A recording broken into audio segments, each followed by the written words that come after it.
This is Capitol Report, live from our global headquarters in our nation's capital. Here's Steve Lance. The president delivered a record-breaking 108-minute State of the Union address last night. Joining us to break down some of the key moments is our panel, Democratic strategist Jaime Moore, along with Republican strategist Matt Klink.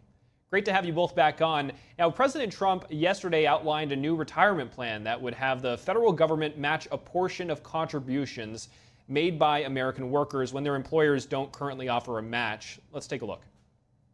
I'm announcing that next year my administration will give these often forgotten American workers, great people, the people that built our country, access to the same type of retirement plan offered to every federal worker. We will match your contribution with up to $1,000 each year.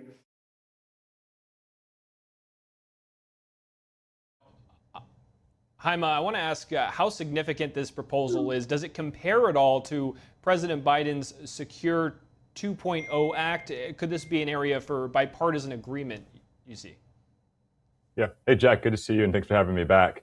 Look, I think this was probably one of the better moments from a bipartisan perspective of President Trump's speech last night. And it has similarities to President Biden's initiative that was proposed just a few years ago. I think this would be really significant for the American worker, the American industry. I think what can also help if the president invests in housing and lowering costs and ensuring jobs to continue to grow in these states. But this is a really great step forward. And I do think it can have some bipartisan support. Now, Matt, over to you. What do you think this would mean in practical terms for American workers? How meaningful could the impact be? I think it's very significant to put as many Americans as possible into some type of retirement fund over and above Social Security, and especially something that's invested in the stock market, which yields consistently higher returns than Social Security over the long run. I think it's a boon for the United States, and frankly, for folks that don't have access to this. So yeah, it's great. I would love it if something bipartisan would happen. I think that Donald Trump is so toxic that anything that the orange man touches, Democrats immediately recoil. Well, there was another light note during this speech when the gold medal winning U.S. men's hockey team was invited to the State of the Union. Let's take a look. Here with us tonight is a group of winners who just made the entire nation proud. The men's gold medal Olympic hockey team. Come on in.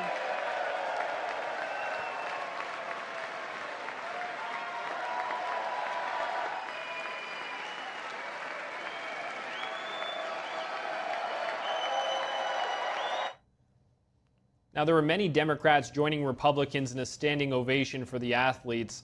Jaime, what was your feeling watching that moment? Do you share national achievements like sports have the power to cut through political polarization, or are those moments, you think, becoming rarer? Look, the first thing I thought was I would love to have one of those sweaters. They're absolutely beautiful.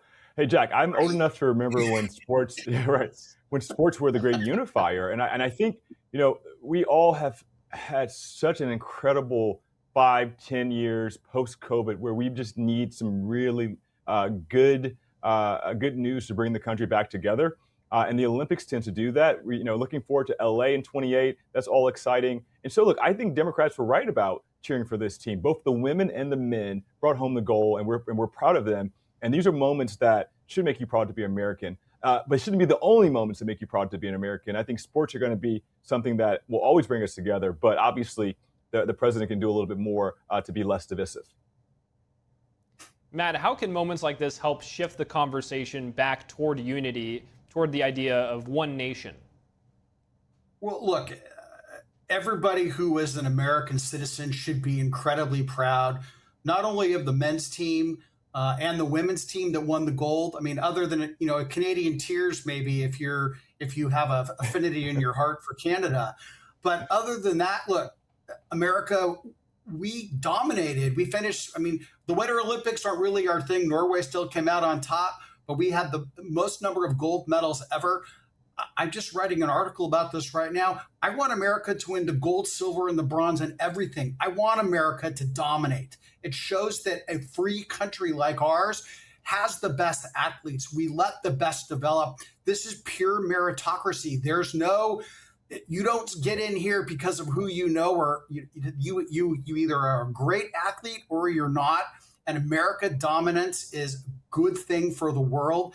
And politics has no place in sports. It's a place where, a liberal Democrat from New York City can coalesce with a conservative Republican from Georgia and root for Team USA. And I don't care what your views on abortion or gun control are. I just want America to win, period.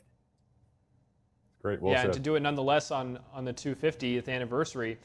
I want to switch it over to you here and just get your response on, do you think that the U.S. is at a turning point in terms of going back to a more unity because of what we're seeing with America 250 this year? Look, I don't think so. I don't want to get above beyond the skis here. I think this is a wonderful moment, and I think Matt has completely framed it perfectly.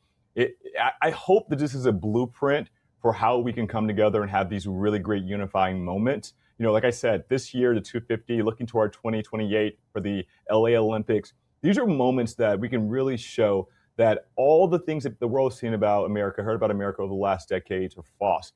We can come together. We do enjoy being with each other. We do enjoy rooting for our country.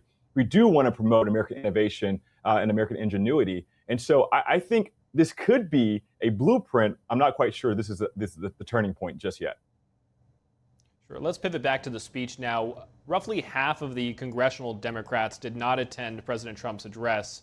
Matt, what was your reaction for their reasons for not attending? Was that an appropriate move politically, you think? No, it's weak on their part. You know what? It's their job to show up. You respect the office. You don't have to respect the person in that office. So basically, half of the Democratic caucus decided that they weren't going to do their job last night. And frankly, it makes them less able to offer criticism because they didn't even have the desire to sit in the audience to hear the speech. And it also highlights how weak Minority Leader Jeffries is.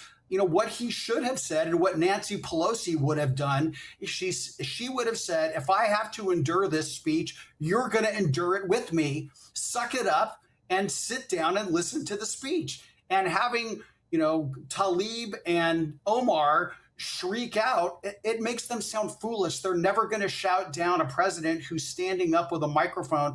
It didn't work when Joe Biden was president, with a much softer voice, and it didn't work for Donald Trump. So the Democrats look foolish and weak when they don't show up.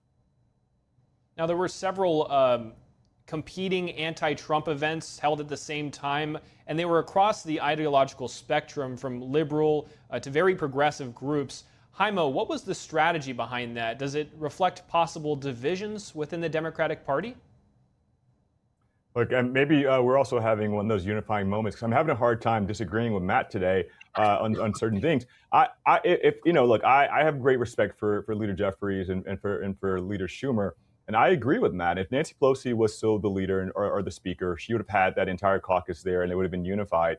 What I'm disappointed in, I've expressed this not just here in the media, but to my friends who work in the House. Last year, Joint Address to Congress was just poorly done. There was no unified message from the Democrats. We spent more time talking about what the Democrats did wrong than all the lies that President Trump spewed last year. And so getting to this year, it wasn't much better. And so I don't think this is a moment that shows there's a divided party. I think the problem is the leadership has not galvanized the Democratic House or the Democratic Senate enough to be unified behind one strategy. That's the problem. Now, what they were trying to do is they wanted to make sure that the American voters knew that they did not agree with what the president was going to say or what the president said, which is fine. It's okay to have a counter argument. I think they should have been there, and they should have used Abigail Spanberger, who I thought was brilliant last night, as the salient objection to Donald Trump, instead of having all of these antics that are not going to resonate well with the voters. Now, there was also last night a powerful moment featuring victims of crime Among them was the mother of the Ukrainian refugee, the 23-year-old who was stabbed to death on a train in North Carolina. President Trump also called on Congress to pass the Delilah Law, named after 5-year-old Delilah Colden, who was severely injured when a tractor trailer driven by an illegal immigrant struck her family's vehicle. Haima, over back to you. Democrats often emphasize compassion in immigration debates. How can they respond to cases like this without appearing dismissive of the victims? Look, I worked for mayors and for governors who are Democrats, and I worked in New Orleans, Louisiana, during a time where my former boss, Mitch Landrieu, was dogged about bringing crime down. We went to nearly every murder scene and met their families thereafter. And so, look, I reject the premise of this question. I think Donald Trump, in some ways, uses these very sad situations as props. No one wants to support crime or American families or those who are living here to be killed or to be hurt. And so I don't think Democrats are trying to look unconcerned. I think Democrats are trying to say, look, I understand that. Obviously, we want to be compassionate about it. But if President Trump was serious about bringing down crime, we would reinvest in this money into cops. We would put money in local law enforcement. We would grow these local law enforcement units. I mean, Chicago, New York, New Orleans, San Francisco, they all can add about 500 cops, to make those cities a little bit safer. And so I think instead of talking about it in the State of Union address, I want the president to be a little bit more serious about his investment on the ground. He's been serious, Haima. Crime is at record low levels, and also crime is a Republican plus 13 issue. Look, in California, the reason for this law, Governor Gavin Newsom's department issued 17,000 commercial driver's licenses to illegal immigrants who didn't speak English. That's the problem. So again, this is the part of the Democratic plan. You give people who enter this country illegally more and more of the benefits of being American citizens. If you can't read street signs, you have no business driving an 18-wheeler. And the reason why Donald Trump uses victims to highlight this is because the Democrats and the mainstream media refuse to discuss it. They ignore it because they want to make illegal immigrants legal in this country. And the American people aren't going to stand it. Crime is down because Donald Trump has cracked down. He's cracked down in cities like Washington, D.C., and he's done a good job in terms of stopping crime from coming over the border with no people entering the country illegally, I think, for the last 5 or 6 months. So that's a good thing. And if the Democrats want to talk about crime, again, this is a Republican plus 13 issue. Republicans will win this debate 6 days of the week and twice on Sunday. Look, I think it's time to stop talking about what's plus R, plus D. The American people don't care about that. They want to be safe. They want to be consistent. They want to have services delivered to them. And they are under Donald Trump. They would prefer to bring. And most Americans are not identifying as Democrats or Republicans. They're identifying as Americans, and they're sick of the BS. And that's why Donald Trump is doing something about it, and Joe Biden didn't. Well, the American voters are very much looking forward to the midterms, and so we'll see what issues come out there. Matt Klink, Haima Moore, great to have you on as always. Thank you very much for sharing your insights.